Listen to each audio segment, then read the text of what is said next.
ठीक है, ये राजनीति है क्या गौरव जी? सीधा आरोप है। और आपने सुना ही, खुद उन्होंने इंटरव्यू में माना कि हाँ मैंने दिगंबर कामत से बात की थी, हालांकि मेरे कहने से वो नहीं आए, वो बस पता कर रहे थे कि बीजेपी में आने से मान सम्मान मिलेगा या नहीं।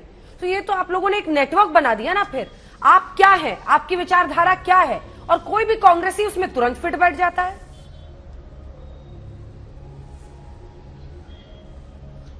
अंजना जी देखिए, पहले मैं संजय भाई का उत्तर दे दूं।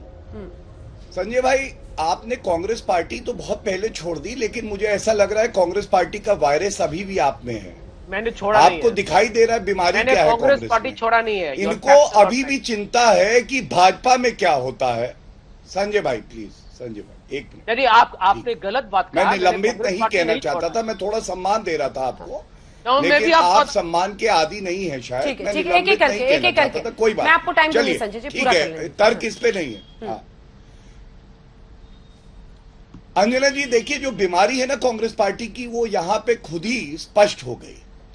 इनको इस पे चर्चा नहीं करनी है कि कांग्रेस पार्टी क्यों अंदरूनी तौर से कमजोर है। संगठन नहीं है, नेतृत्व नहीं है, भ्रष्टाचार, जो इनके वरिष्ठ नेता हैं वो सब बेल पे बाहर है। इनको चिंता इस बात की है कि भाजपा क्या कर रही है, भाजपा क्या कर रही है। मुझे आप ये बात बताइए अंजना जी, अगर अपना परिवार मजबूत है, मान लीजिए भारतीय जनता पार्टी हमारी बहुत मजबूत है, तो हमें इस बात की चिंता नहीं होगी कि कांग्रेस क्या हथकंडे अपना रही है। भाई आपने मुझसे पूछा कि ऐसा क्या है, आपकी विचारधारा क्या है। मैं सबसे पहले आपको बताता हूं, भाजपा की विचारधारा यह है कि व्यक्ति से बड़ा दल है, दल से बड़ा देश है, राष्ट्र सर्वोपरि। और श्री नरेंद्र मोदी जी आज वो नेता हैं अंजना जी, जिनकी इज्जत पूरे विश्व में है, भारत में ही नहीं। और आप एक बात बताइए, कौन नहीं चाहेगा कि वो भाजपा के परिवार से जुड़े। और जब भारत अपने स्वर्णिम युग से गुजर रहा है, तो वो भी अपना कुछ अंश जो है दे सके, वो चाहेगा, इसीलिए आते हैं। और मैं एक बात और कह के अंत करूंगा। देखिए सबसे बड़ी बात यह है, आज जो कांग्रेस पार्टी छोड़ के गए, मैंने एक आकलन किया तो बता रहा हूं, ममता बनर्जी कांग्रेस पार्टी छोड़ के गई थी, मुख्यमंत्री बनी पश्चिम बंगाल में, उनकी सीटें आई 215 और कांग्रेस की वहां 0 सीटें हैं। शरद पवार एनसीपी महाराष्ट्र, इनकी सीटें आई 53, छोड़ के गए कांग्रेस की सीटें हैं 44। आंध्रा वाईएसआर पार्टी जगन रेड्डी जी 175 सीटें, और इनकी सीटें कितनी हैं? इनकी सीटें हैं 151 सीटें आई उनकी और 0 आई कांग्रेस की। कहा 151 जो पार्टी छोड़ के गए और 0 सीटें कांग्रेस की। ये क्या दर्शाता है कि यहाँ पे नेतृत्व करने का मौका नहीं मिलता। जब व्यक्ति पार्टी छोड़ के जाता है तो वो अपने हुनर, अपनी काबिलियत से बड़ा होता है। इसके बाद आ रही हूँ रोहन जी, जल्दी से एक रिस्पॉन्स। देखिए अंजना जी, अपने आप को सबसे बड़ी पार्टी कहने वाले पार्टी के प्रवक्ता की हालत देखिए। जितना भी समय कहा, 8 साल की उपलब्धि पे बोलने के लिए एक शब्द नहीं था। इनका नाम डॉक्टर गौरव भाटिया होना चाहिए और कांग्रेस में पीएचडी के लिए इनको डॉक्टरेट मिलना चाहिए। ये तो इनकी हकीकत है। मुझे अंजना जी एक चीज बताइए, ये अपने आप को कहते हैं कि हमने बहुत अच्छा काम किया, 8 साल में इनकी इतनी उपलब्धि नहीं है, कोई बता पाए? सिर्फ कांग्रेस पार्टी। अरे कब तक ये राजनीति करेंगे भाई साहब? आप जनता के मुद्दों पे बात कीजिए। ये अहंकार जनता नहीं सहने वाली।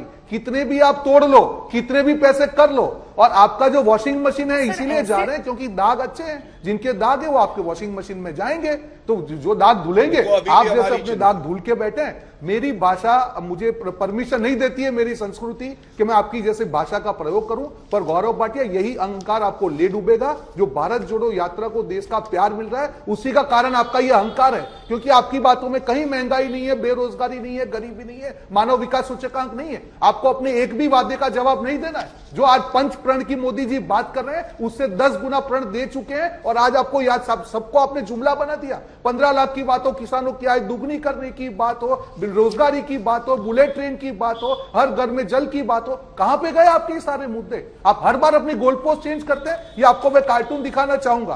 पहले बात थी कि अच्छे दिन आएंगे, 2020 में आएंगे, अब गोल पोस्ट हर रोज आप चेंज कर रहे हैं। ये आपकी हकीकत है और आपकी मजबूरी है, आपकी गलती नहीं है। आपको पढ़ा के भेजा जाता है भाजपा कार्यालय से कि भैया कांग्रेस के सिवा कोई बात मत करना, नहीं तो पोल खुल के रख जाएगी आपकी। क्यों मानव सूचकांक में हम लोग पीछे जा रहे हैं? क्यों आज महंगाई का दर वापस बढ़ गया? कोई जवाब है आपके पास? नहीं जवाब है आपके पास, क्योंकि आप लोग का सिर्फ काम है कांग्रेस को कोसो और अपनी दुकान चलाओ। पर हर चीज की एक लिमिट होती है, मर्यादा होती है। 8 साल के बाद गौरव भाटिया अब आपको देश के मुद्दों पे जवाब देना पड़ेगा कि जिस मुद्दों पे आप जनता को वादा करके चुन के आए थे उन मुद्दों का क्या हुआ। आपका फर्जी राष्ट्रवाद हो, हिंदू मुसलमान हो, सब चीज फेल हो चुकी है। अरे पर दरी की रोहन दरी जी, रह चुकी आपके है नेता और देश की बचेंगे जनता को तब जवाब तो देने का लड़ेंगे। समय आया है कि सर, आपने क्या किया। रोहन जी, आपके नेता बचेंगे तब तो लड़ेंगे बीजेपी से। अंजना जी, ऐसे अंजना थोड़ी है कि जी, राहुल आगे गांधी कोई जी नहीं को हर जगह आगे बिल्कुल, कीजिएगा। बिल्कुल आपको है। राज्यों में नेता नहीं चाहिए, आपको जम्मू कश्मीर अंजना में गुलाम जी, नबी आजाद नहीं चाहिए, जी, आपको आज- गोवा में दिगंबर कामत नहीं चाहिए, आपको अंजना जी, पंजाब में कैप्टन अमरिंदर सिंह नहीं चाहिए, आपके माधवराव सिंधिया मध्य प्रदेश में चले गए, आपके जितिन प्रसाद से लेकर कई नेता उत्तर प्रदेश में चले गए। आप नेता बचाने पर फोकस ही नहीं करते हैं। ये देखिए, कुनबा अपना बढ़ा रहे हैं और आप अगर अपना खो अंजना रहे हैं जी, तो आप कौन गए हैं? सर, अंजना जी, कौन गए हैं? चुनाव जीतने के लिए तो लड़ रहे हैं ना आप।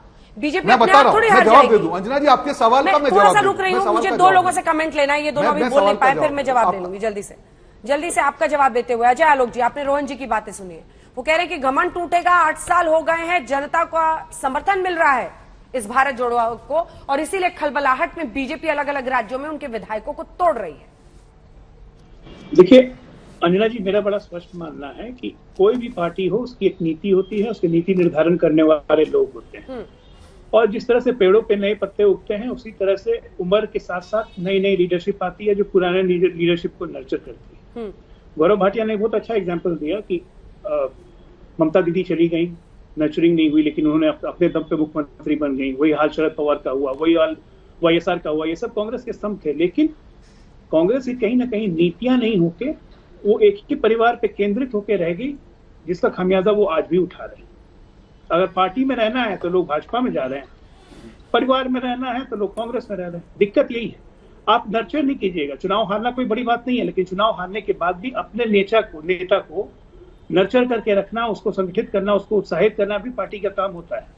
आपको याद होता होगा, आज से 4 महीना पहले हम लोग एक व्यक्ति की बहुत चर्चा करते थे रोज, चन्नी जी। कहाँ है चन्नी जी? कोई कहता है विदेश चले गए, कोई कहता है कांग्रेस पूछ नहीं रहे। बंगाल भी भाजपा हारी, लेकिन शुभेंदु अधिकारी को देखिए, नर्चरिंग हो रही। तो पार्टी और पार्टी को चलाने के तरीके, इसमें बहुत फर्क पड़ता है कि आपके कार्यकर्ताओं और नेताओं का कितना भरोसा रहेगा। ठीक है, तो ये बात मुझ में कोई नहीं होता समझाने वाला, कांग्रेस को खुद समझनी है। नहीं समझेंगे, उनके नेता जाते रहेंगे और घमंड में बैठा हुआ व्यक्ति बोलेगा कि गाड़ी दो, हम गाड़ी से छोड़ के आते हैं, ऐसे लोगों की जरूरत नहीं है। तो ठीक है, जितने लोगों की जरूरत है वो परिवार में रहे, बाकी लोग पार्टी में जा रहे हैं। देश है मेरा हिंदुस्तान, देश पर मेरी जान कुर्बान, वीरों की वीरता को मेरा सलाम। बात गौरव की, सिर्फ आज तक